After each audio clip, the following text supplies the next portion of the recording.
গাছ। আমি এখন ছাদে আছি, তোমরা কোনদিন ছাদ দেখোনি। এই দেখো ছাদ, এই দেখো বাল, এই দেখো চুল।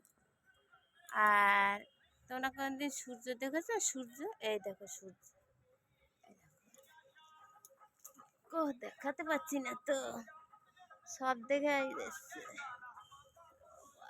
দেখানো যাচ্ছে না কেন?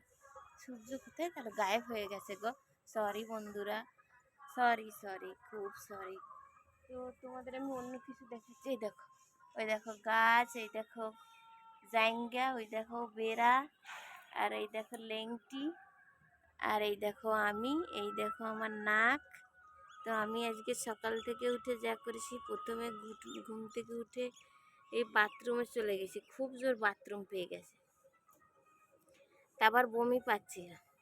3 গ্লাস জল খেয়েছি, গরম জল খেয়েছি। আবার গরম করে জল খেয়েছি, পায়খানা পেয়েছে, ফরফর করে পায়খানা করেছি। পায়খানা করে এসে গ্যাসের ওষুধ খেয়েছি।